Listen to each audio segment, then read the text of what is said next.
Namun Samiri yang merasa lelah dan bingung akhirnya bertanya, "Siapa Allah itu? Kenapa aku tidak pernah melihatnya?"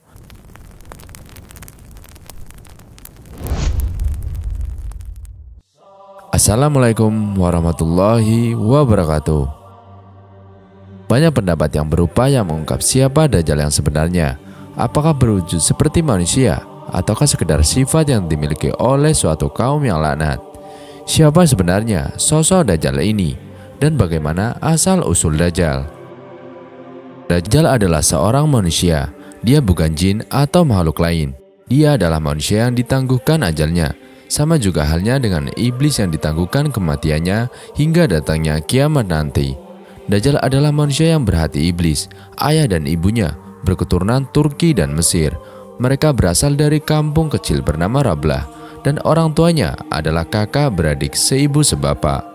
Mereka menjalin hubungan tanpa ikatan perkawinan, dan ketika warga kampung mengetahuinya, mereka diusir dari kampung tersebut. Akhirnya, mereka pindah ke kampung pedalaman bernama Samiri. Ayahnya bekerja sebagai penjaga dan petugas kebersihan kandang ternak sambil membelah kayu. Setelah beberapa waktu tinggal di rumah tumpangan milik seorang peladang, mereka mulai berkeinginan untuk memiliki seorang anak. Setelah berusaha keras dan berbagai upaya dilakukan, istrinya tidak juga hamil. Istrinya akhirnya bermunajat memohon petunjuk. Suatu ketika dalam mimpinya, sang istri bertemu dengan seorang pendeta dari kaum mereka yang merupakan jelmaan iblis. Si istri disuruh memohon pertolongan di sebuah kuil jauh di ujung kampung. Kemudian sang istri menceritakan mimpinya itu pada suaminya. Dan keesokan harinya, mereka berdua mencari kuil tersebut. Akhirnya mereka menemukan kuil yang kecil di ujung kampung itu. Sama seperti mimpi istrinya, yang di dalamnya terdapat sebuah patung anak lembu. Mereka berdua membersihkan kuil itu dan melakukan ritual pemujaan, memohon pertolongan kepada patung anak lembu itu. Setelah beberapa kali memohon tanpa hasil, mereka akhirnya berhenti. Tidak lama kemudian, sang istri bermimpi kembali. Dalam mimpinya, kali ini sang istri mendapatkan pesan agar melakukan persetubuhan saat ia sedang haid di dalam kuil dan di hadapan patung anak lembu itu. Sang istri pun menceritakan mimpinya kepada suaminya, dan ketika saatnya tiba, mereka melakukan seperti yang diperintahkan dalam mimpi sang istri. Tidak lama setelah itu, sang istri mengandung. Namun kandungannya berlangsung lama, yaitu selama 13 bulan. Sementara sang istri mengandung, suaminya meninggal dunia. Tinggallah sang istri seorang diri. Ketika pemilik ladang mengetahui berita tentang mereka, ia terpaksa mengusir ibu yang sedang mengandung itu karena takut akan reaksi orang kampung karena mereka dicari untuk dibunuh. Karena dianggap bertanggung jawab atas kemarau panjang yang melanda desa tersebut sejak sang istri mengandung. Orang kampung meyakini bahwa merekalah yang menjadi penyebab musibah di desanya. Itulah alasan mengapa orang kampung selalu mencari mereka. Si ibu kemudian pergi ke kuil kecil untuk melahirkan anaknya. Setelah melahirkan anaknya, ia meninggal dunia dengan keadaan mengeluarkan darah yang banyak dari kandungannya yang sangat besar. Itulah sebabnya wanita itu meninggal dunia sesaat setelah melahirkan.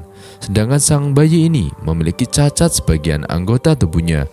Kulitnya bersisik seperti ular, berkepala besar serta buta pada mata kirinya, dan mata kanannya yang tertonjol keluar, sehingga kedua matanya cacat.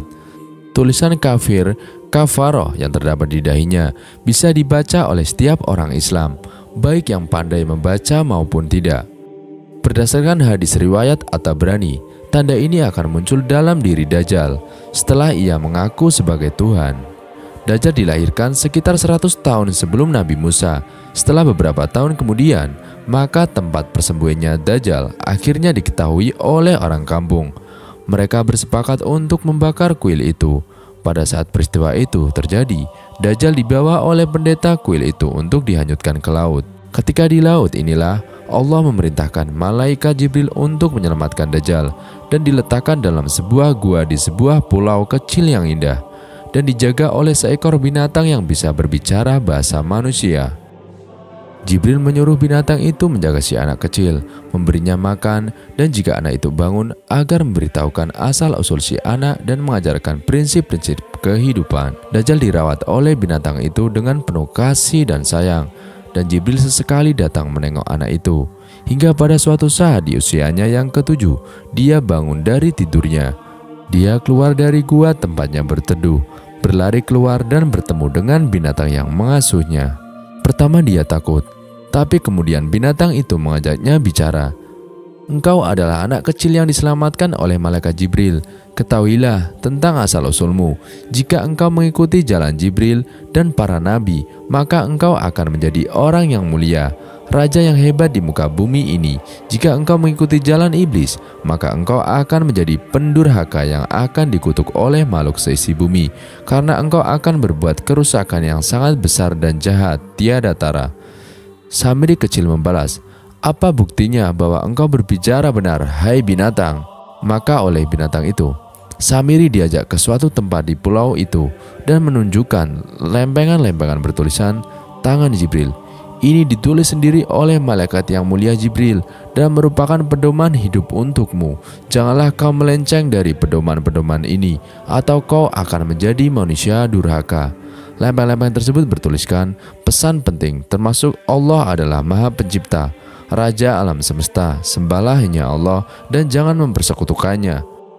Di sisi lempeng itu terdapat segumpal zat atau materi yang merupakan sisa alat tulis yang digunakan oleh Jibril yang telah dibawa dari surga.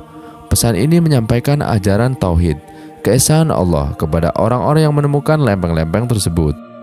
Samiri kecil memegang zat itu dengan tangannya dan dia menemukan bahwa zat tersebut sangat ajaib karena mampu menghidupkan kembali hewan yang sudah mati untuk sesaat.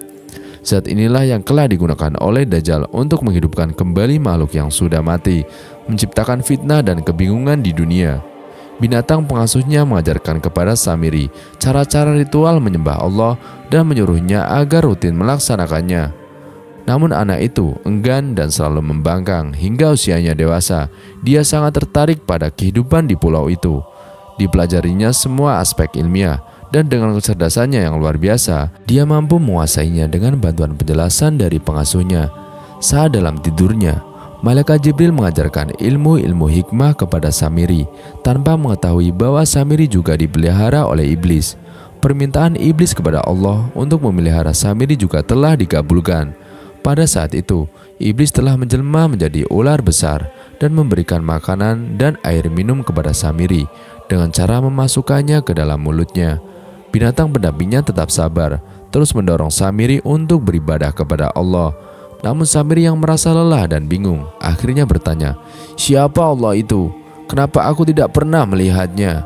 Binatang itu ketakutan setengah mati mendengar makian Samiri dan berkata, aku adalah ciptaan Allah dan aku hanya taat kepadanya. Engkau telah mengatakan hal yang mengguncang langit, maka dengarlah, bagimu ada dua janji. Binatang itu memperingatkan Samiri akan dua janji yang akan datang.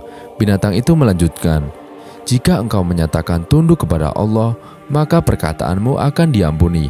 Namun jika engkau tidak mau, maka tinggalkanlah pulau ini untuk melihat kehidupan di luar sana, agar kau menyadari keesaan Allah Subhanahu wa Ta'ala.